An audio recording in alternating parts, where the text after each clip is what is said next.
Bonjour à toutes et à tous, je suis ravie de vous retrouver dans le Salon Infini. Bienvenue à ceux qui nous rejoignent. Je vais vous accompagner pendant la prochaine demi-heure. Je suis heureuse de le faire pour montrer que la RSE n'est pas seulement une contrainte pour les PME, mais bien une arme de compétitivité. Enfin, c'est plutôt mes invités qui vont vous le montrer. Je vous les présente. Jean-Baptiste Cossé m'accompagne, directeur conseil RSE chez Bureau Veritas Solutions. Bonjour. Bonjour. Merci Jean-Baptiste de nous accompagner. Stéphane Millet nous accompagne également, chef de projet carbone RSE et spécialiste national carbone chez Bureau Veritas Exploitation. Bonjour Stéphane. Bonjour. Et David Espagné nous accompagne également, responsable métier environnement RSE et climat chez Bureau Veritas Solutions. Bonjour Eva. Bonjour, merci. Tout le monde. Merci à tous les trois de répondre à mes questions aujourd'hui. Jean-Baptiste Cossé, on parle beaucoup de RSE aujourd'hui. Le thème peut sembler intimidant, en tout cas pour les PME. Comment on désacralise le sujet? Comment on montre que la RSE, c'est pas forcément lourd comme sujet? Très bonne question. Alors, effectivement, on va dire ces 2 dernières années, il y a eu beaucoup de communication sur la RSE. Il y a eu énormément d'avancées, de retour en arrière, notamment avec la CSRD, qui du coup s'applique un tout petit peu moins aujourd'hui aux PME, en tout cas du fait de ces reports. Après, il faut la désacraliser, la RSE.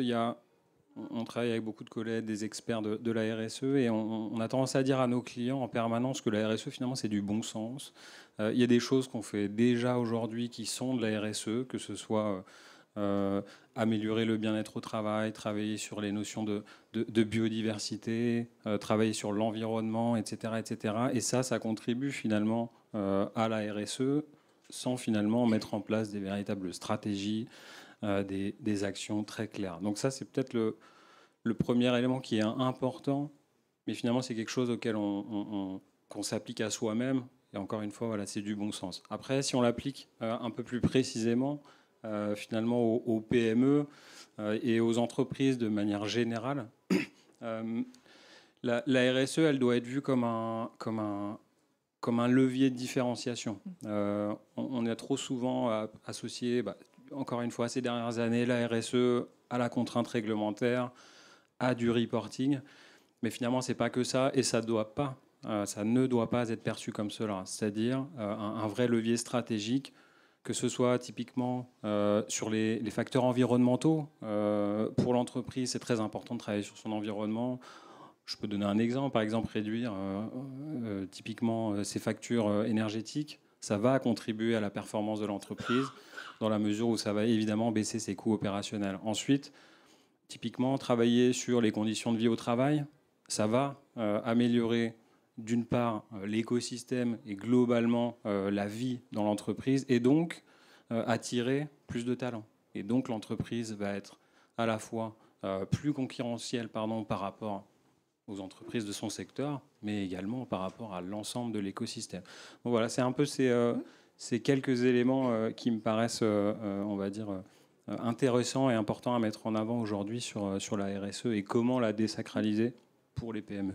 Donc non pas une contrainte, mais bel et bien un levier, en tout cas de compétitivité. Alors pas contrainte, mais il y a quand même des obligations. Stéphane Millet, quelles sont justement ces obligations réelles aujourd'hui pour les PME qu'est-ce qui les attend demain, surtout aussi?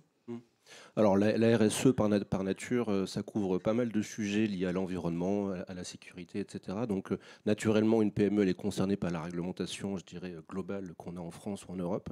Après, plus spécifiquement sur la CSRD dont on a beaucoup parlé, sur le rapport de durabilité, il est clair que ça ne concerne pas les PME puisque le seuil est bien supérieur à 250 personnes.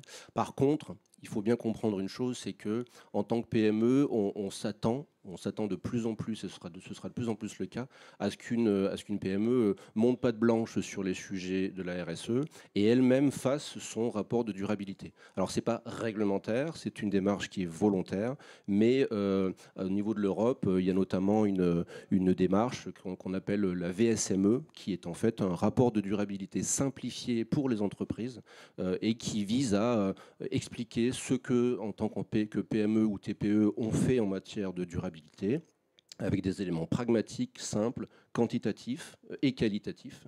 Et ça permet de montrer à ces parties prenantes qu'on prend en compte le sujet, on fait des choses, et ça pérennise largement sa relation client. puisque c'est un des points fondamentaux de l'aspect de compétitivité. Ça rejoint aussi ce que disait Jean-Baptiste Cosset Oui. tout à l'heure, c'est-à-dire que pour les PME, c'est davantage en fait un enjeu business plus qu'une véritable contrainte réglementaire comme ça peut l'être pour des grandes entreprises. Exactement, ouais. On a la chance chez Bureau Veritas, on est une grande compagnie et c'est vrai qu'on parle avec des grandes entreprises, on parle avec des ETI ou des PME ou même des TPE et on voit bien aujourd'hui que finalement ce qui doit pousser une entreprise du type TPE, PME aujourd'hui, eh bien c'est pas la réglementation, c'est clairement son écosystème et c'est clairement sa relation avec ses parties prenantes. Et nous on le voit tous les jours avec des cas concrets, on a des PME qui cherchent à avoir un investissement, qui parlent à leur banque, qui elles-mêmes conditionnent un accès au financement par la prise en compte de la RSE, par la prise en compte du climat. Et peut-être aussi important, c'est la relation avec ses clients. On voit de plus en plus aujourd'hui de grandes entreprises qui se tournent vers leurs fournisseurs PME, TPE, eh bien pour voir quelle est leur démarche RSE, quelle est leur démarche climatique, est-ce qu'elles ont déjà réalisé un bilan carbone. Et c'est bien sûr une histoire de pérennité, parce qu'on ne va pas se mentir, on s'attend quand même au fil des ans à ce que de plus en plus les appels d'offres prennent en compte les sujets RSE climatiques. De plus en plus la pérennité passe par là et même la relation client. In fine, peut-être qu'une PME ne pourra plus travailler avec une grande entreprise si elle n'a pas mené d'action sur le sujet. Donc on voit bien que c'est vraiment important de le comprendre pour une PME aujourd'hui et malgré les situations économiques qui ne sont pas forcément extra en ce moment, parce que l'anticipation est vraiment le maître mot en la matière. Ouais. Jean-Baptiste Cosset, sur cette question-là d'amélioration de la relation client. Après, on va parler aussi peut-être des collaborateurs. Hein. Il va y avoir aussi un impact sur eux. Mais en tout cas, là, dans la relation client. Ouais, c'est clair que c'est comme le disait Stéphane, on parlait de RSE, on va sûrement évoquer après la partie bilan carbone, mais dans tous les cas, les clients, les grands prescripteurs ont besoin de transparence sur la RSE, mais également sur le climat. Ça fait un bon lien, c'est-à-dire que évidemment le scope 3 des gros prescripteurs, c'est le scope 1-2 de l'ensemble de ces parties prenantes, de ces petites entreprises qui sont finalement la majorité des entreprises en France. Et elles doivent finalement travailler sur ces bilans carbone, travailler sur ces trajectoires climatiques, mais pas que. Effectivement, vous mentionniez tout ce qui est bien-être au travail. Il y a aussi beaucoup de sujets sur la biodiversité, il y a des sujets sur l'environnement, mais on va dire au-delà du bilan carbone, il y a aussi tous les sujets de déchets qui viennent un peu plus, de plus en plus sur la table. Et donc voilà, c'est un sujet qui est très important aujourd'hui. Vous voulez réagir peut-être sur la fidélisation des collaborateurs? Je sais pas, je vous ai vu hocher la tête. Oui, non, j'allais dire qu'effectivement, il y a un enjeu également d'attractivité des candidats et aussi de fidélisation de ces salariés. On sait très bien aujourd'hui que les générations jeunes ou moins jeunes on préfère largement travailler dans une entreprise qui prend en compte la RSE que l'inverse. Jean-Baptiste Cosset, vous le disiez tout à l'heure, certaines boîtes peuvent faire de la RSE même sans le savoir. Ça, c'est important de le dire, il faut le répéter. Ouais, c'est clair. Si je prends un exemple, je sais pas, une entreprise, par exemple, dans une entreprise dans le vin, donc c'est peut-être forcément un super exemple, mais qui va pas forcément travailler sur un label bio spécifiquement, mais peut-être réduire l'utilisation de ces pesticides pour traiter les raisins, les vignes, etc. Ça, typiquement, c'est une action RSE. Alors, peut-être que c'est évidemment volontaire en termes de communication, mais sans le savoir, elle fait de la RSE. Donc, il y a plein de sujets, effectivement, qui sont assez, comment dire. Encore une fois, c'est ce que je disais au début. La RSE, c'est du bon sens. Il y a plein de choses qui finalement font notre quotidien et qui nous ancrent dans une démarche RSE sans qu'on le sache réellement et sans qu'on ait à produire des rapports finalement qui prennent un peu de temps sans avoir une grosse valeur ajoutée, on va dire, dans les faits. Votre avis sur cette idée de désacraliser la RSE dans les PME? Je pense que c'est effectivement ce qu'il faut retenir du premier message. Un discours très simple, pas nécessairement le lier à une fonction dans l'entreprise. Comprendre les parties prenantes, leurs attentes, comprendre les attentes aussi internes et venir débusquer ce que l'on fait déjà, ce qu'on peut mettre en place d'un point de vue social, santé, sécurité, d'un point de vue environnemental, d'un point de vue climatique. Le mettre en place et peut-être se donner des objectifs sur mesure et progressifs. Effectivement, on parle souvent de rapports, de communication. La première communication et les premiers succès doivent être avant tout internes. C'est le message que je retiens de l'intervention de mes prédécesseurs. Et je pense que si je peux compléter, Bien effectivement, l'aspect progressivité, adaptation par rapport à justement ce qui est en capacité de faire l'entreprise, c'est quand même assez clé. Aujourd'hui, il y a des trajectoires de décarbonation qui sont instaurées par des standards. Effectivement, il ne faut pas se voir plus beau qu'on ne l'est. Il faut être en capacité de répondre à ces objectifs qui sont ambitieux dans la plupart des temps. Et donc, comme le disait David, il faut que ce soit adapté à ce qu'on est en capacité de faire à un instant T, mais aussi à court et moyen terme, sans se donner trop d'ambition qu'on ne pourra pas tenir. Ensuite, c'est plus compliqué de revenir en arrière et d'expliquer qu'on n'a pas réussi à atteindre les objectifs. Malgré tout, Stéphane Millet, une PME, elle doit réaliser un bilan carbone. Vous en parliez un petit peu tout à l'heure. Concrètement, de quoi on parle ? Alors, effectivement, quand on parle de RSE, même si on vient de voir qu'il y avait plein de sujets à l'intérieur, le climat ressort quand même assez largement comme prioritaire.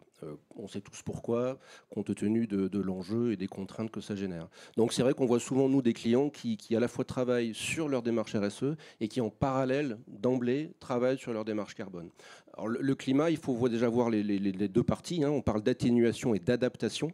Un petit mot juste pour rappeler de ce dont on parle. L'atténuation, c'est l'idée qu'une entreprise doit faire son bilan carbone et réduire ses émissions pour contribuer à limiter l'effet du réchauffement climatique et donc les températures.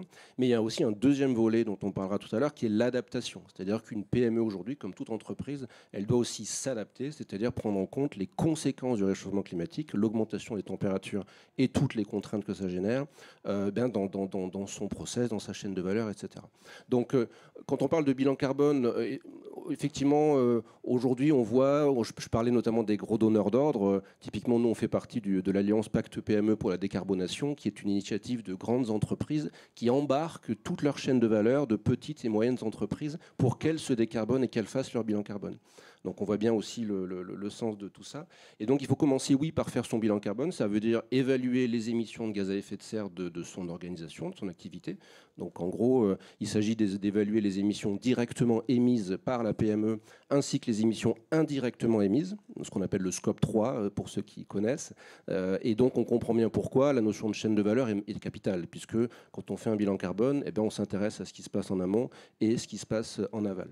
Et donc l'évaluation carbone, c'est la première des choses à faire sur ce pan. Et bien sûr, l'important, c'est ensuite de faire son plan d'action pour réduire ses émissions.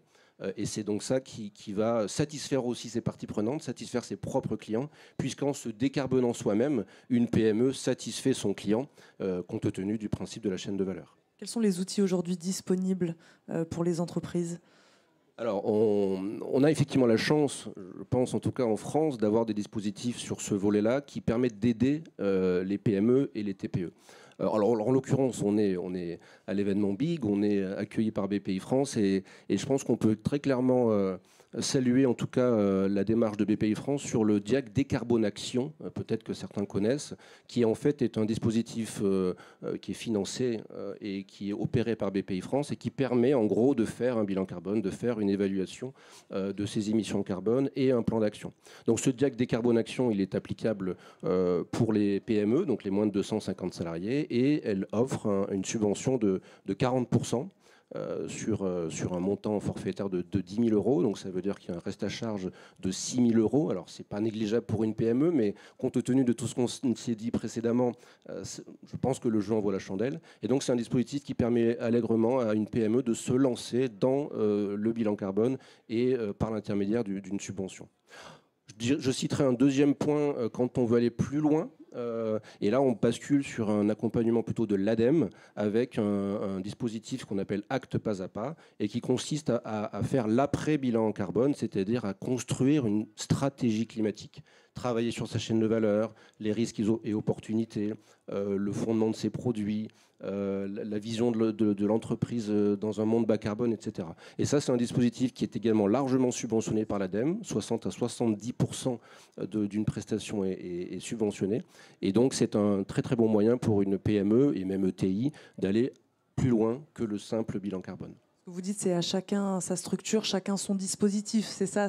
Comme vous disiez tout à l'heure, Jean-Baptiste Causet, ne pas se fixer des objectifs inatteignables. L'idée, c'est quoi? C'est d'adapter, voilà, enfin, d'aller chercher le dispositif qui est cohérent, qui est adéquat avec ses objectifs de limiter son empreinte carbone. Dites-moi. Ce qui est sûr, c'est que pour commencer, c'est le diag décarbonation, c'est le bilan carbone quand on veut travailler sur le climat, sur l'atténuation, c'est très clair. Et ensuite vient le deuxième dispositif que j'ai cité, qui est une fois qu'on est un peu plus mature. Donc c'est plutôt au niveau de maturité, mais en tout cas pour une PME, moi ce que je conseille, c'est tout simplement de se lancer dans ce diag décarbonation, qui est vraiment la première chose à faire, et en plus de bénéficier des subventions de BPI France. Ouais. David Espagnier, tout à l'heure, Stéphane Millet parlait d'atténuation et d'adaptation climatique. Est-ce que vous pouvez vraiment nous réexpliquer concrètement ce que ça veut dire et puis pourquoi les deux sont complètement corrélés ici? Alors effectivement, adaptation, c'est la capacité d'une entreprise à venir contrer ses vulnérabilités face au climat et proposer donc une réorganisation, une réflexion sur l'ensemble de sa chaîne de valeur, sur ses bâtiments, sur ses actifs pour ne pas subir le réchauffement climatique. C'est gérer l'inévitable, là où l'atténuation doit permettre donc de réduire ses émissions, donc d'éviter l'ingérable, si je devais reprendre une expression désormais bien connue. L'adaptation, je vais faire une transition également avec la prise de parole précédente de Stéphane. L'adaptation peut aussi se construire progressivement pour les PME, les ETI, à travers un dispositif. Également, c'est le petit frère du DIAG décarbonation, c'est le dispositif DIAG adaptation, également promu, déployé par BPI, financé par l'ADEME à 50%, qui s'adresse donc aux PME, ETI. C'est une méthode et une aide de financement et qui va donc permettre de cartographier d'une part les processus, l'organisation, la chaîne de valeur, les fournisseurs, les bâtiments par rapport aux effets du réchauffement climatique. Différents périls, augmentation des températures évidemment, mais également d'autres événements, risque de ruissellement, inondation par ruissellement, événements venteux, etc. Donc on vient cartographier les éléments sensibles de l'entreprise, identifier les locaux à risque, par exemple ceux qui vont héberger des équipements d'importance, ceux qui vont héberger également un grand nombre de nos salariés ou ceux qui ont une importance pour une continuité d'activité. On va venir comparer cette vulnérabilité à une exposition. Est-ce que le site est vulnérable? S'il est vulnérable, est-ce qu'il est exposé? Est-ce qu'il est exposé maintenant? Et comment le sera-t-il dans le futur? Donc on fait une modélisation prédictive. Et ensuite, on construit un plan d'action de protection du bâtiment, des salariés, protection de sa chaîne de valeur avec une redondance de fournisseurs. Et on a des exemples assez concrets d'entreprises qui ont subi par défaut de proactivité l'effet du réchauffement climatique, les événements météorologiques. On s'en doute, mais des exemples peut-être? Alors, je peux citer plusieurs secteurs d'activité, pas forcément dans un ordre très construit, mais on a pu accompagner un musée qui a eu besoin de construire un plan de protection et d'évacuation de ses œuvres d'art face au risque d'inondation. On a pu accompagner une entreprise qui a eu l'effondrement de sa toiture suite à un événement orageux. On accompagne également un bailleur social sur la cartographie de ses bâtiments pour qu'il puisse anticiper ses besoins de travaux et de renforcement de sa résilience sur son parc immobilier. Sa volonté étant de pérenniser son activité, les bâtiments mis à disposition. Également, alors on parle beaucoup de contraintes. Je vais essayer de donner un exemple avec une opportunité qui s'est créée. Une entreprise une ETI qui a identifié parmi évidemment des contraintes, donc le stress hydrique qui pouvait impacter son processus de fabrication des peintures, mais parallèlement à cette cartographie, également identifié une opportunité pour elle de proposer des peintures à plus forte réflectance solaire pour venir recouvrir les toitures de bâtiments et ainsi limiter les besoins en rafraîchissement. Donc encore une fois, c'est un exemple. On travaille souvent par la contrainte pour essayer d'identifier également des opportunités, des leviers de compétitivité dans un secteur bien ciblé. Et vous accompagnez tout type d'entreprise dans tout type de secteur? On est plutôt agnostique effectivement sur la manière dont on aime collaborer. On va faire appel dans nos équipes à des consultants en risque naturel, en conseil organisationnel, lorsqu'on veut travailler sur l'aide au changement pour les PME, les ETI, encore une fois sans frontières sectorielles. Et on peut également faire appel à des ingénieries un peu plus techniques lorsqu'on vient de travailler sur du bâti, sur le dimensionnement des solutions de rafraîchissement, sur du changement de process industriel également. On va faire appel à d'autres compétences. Donc, oui, plutôt agnostique ou polyvalent. Je ne sais pas quel est le bon mot, mais en tout cas, on aime s'afficher sur tout type de secteur. Et c'est cette diversité qui est très intéressante. Jean-Baptiste Cosset, donc si on devait un peu résumer tout ce qu'on s'est dit, n'ayons pas peur de la RSE. D'ailleurs, peut-être que vous en faites déjà. Ça c'était le premier message que vous avez fait passer. Quel message vous aimeriez faire passer aujourd'hui auprès des dirigeants de PME? Ils doivent repartir avec quoi? Vous l'avez bien dit déjà. Effectivement, on a évoqué le fait qu'on en fait déjà. Après, je pense que le message, c'est de traiter la RSE, de prendre la RSE encore une fois comme un levier stratégique, comme vraiment un levier qui va permettre d'accentuer l'avantage concurrentiel qu'aura votre entreprise. On a évoqué plein de sujets en fait. Évidemment, à l'heure actuelle, le prisme environnemental est évidemment le plus prégnant dans la RSE, c'est le plus intuitif et c'est celui qui est aujourd'hui qui doit être, on va dire, adressé le plus par les PME parce qu'elles sont, David l'a évoqué, effectivement l'adaptation c'est un sujet qui peut-être il y a 10 ans n'était pas forcément sur la table. Aujourd'hui on le voit, il y a des épisodes extrêmes climatiques qui arrivent de manière très récurrente et du coup qui ont un impact très fort, que ce soit sur l'activité mais également sur les locaux de ces PME, de ces entreprises. Ça peut être vrai pour toutes les grandes entreprises. Donc l'adaptation c'est vraiment clairement un focus et qui fait partie de la RSE. Il y a évidemment l'adaptation, mais qui est là depuis un peu plus longtemps. Mais on s'est aperçu que ce n'est pas suffisant d'atténuer. On n'y arrivera pas concrètement. On arrivera un peu à atténuer, mais du coup, d'où le concept d'adaptation et qui est du coup assez clé. Et donc, ces différentes briques, le fait que déjà on fait de la RSE de manière un peu plus, on va dire, proactive et sans tellement le savoir, le fait qu'on adresse les sujets d'adaptation, le fait qu'on adresse les sujets d'atténuation, qu'on travaille sur la santé-sécurité, qu'on travaille sur la biodiversité, sur les déchets, sur l'environnement, je viens de l'évoquer, sur la santé, l'hygiène de vie au travail, etc. Voilà, tous ces sujets.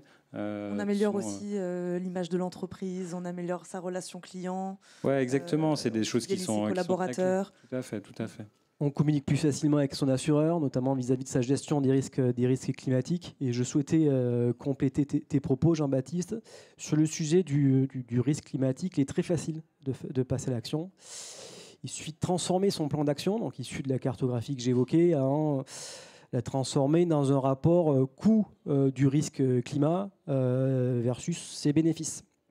Alors le coût, ça peut être des pertes de continuité d'activité, des pertes liées à un dommage affectant du matériel ou du bâtiment versus les bénéfices. Donc, maintien du chiffre d'affaires par maintien de la continuité d'activité, maintien de l'assurabilité du bâtiment, réponse à des injonctions réglementaires, attractivité, etc.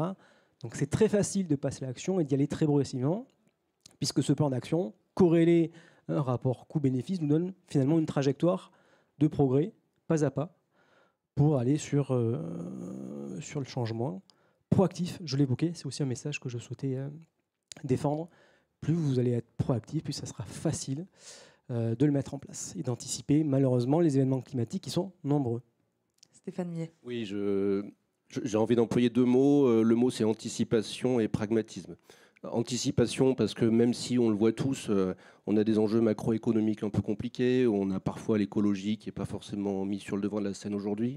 Nous, on est convaincus que, encore une fois, l'écosystème dans lequel une PME et une TPE avancent, il avance et les clients, ils avancent. Et donc, si on n'anticipe pas, on risque d'avoir de vraies difficultés à terme. Et puis, pragmatisme, parce que je sens bien quand même qu'on a un discours un peu lourd parfois sur des sujets climatiques.